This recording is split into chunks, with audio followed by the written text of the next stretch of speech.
Angela Reed's face lost all color. She stared at both agents, her expression suddenly nervous. Did something happen? Gutierrez nodded solemnly. I'm afraid so. Is he... Gutierrez shook her head. Angela brought both hands to her mouth. Oh, no.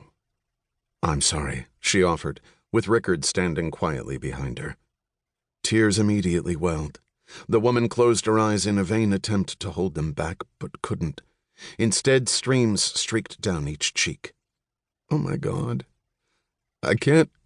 Her mouth trembled, and she stopped. I'm truly sorry, Gutierrez said again, glancing at the older agent. We're both very sorry. Rickards nodded in agreement. It's not that, Angela said, half stuttering. I haven't... She closed her eyes and squinted hard, forcing more tears to stream down her face. Damn it. For a full minute she stared straight ahead, blinking, until finally composing herself and peering back up. I haven't seen him in a while.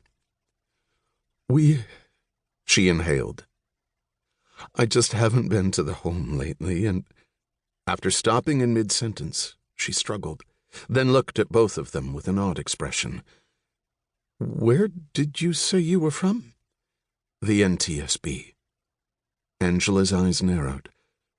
Why are you notifying me? It was a good question. Astute. Even overcome by grief.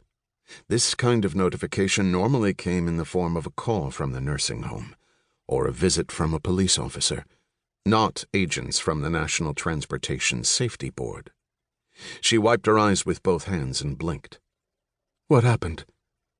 We're afraid your grandfather was in an accident. An accident? An airplane accident. Angela's expression turned to shock. What? Gutierrez nodded. A small private aircraft. That's impossible. A quick glimpse of hope returned to her face. You must have the wrong person. Why is that? Because my grandfather hated to fly, and there's no way he would get into a small plane. Dana Gutierrez glanced at Rickards, who was listening quietly.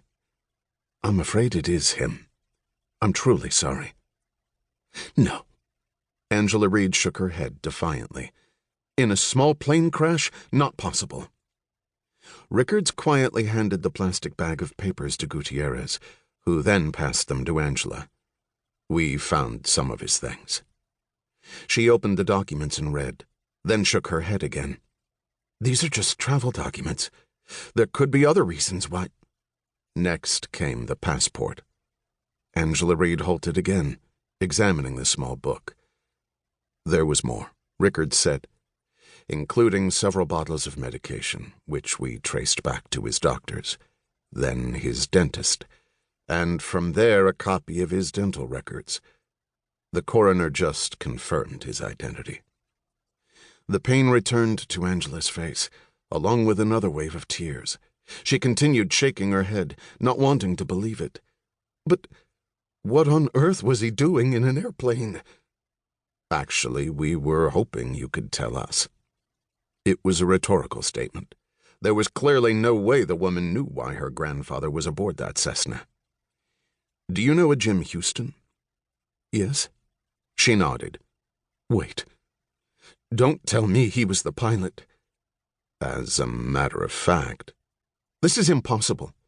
I don't think he's flown in years. Yes, we know. Why would they both... She blinked incredulously.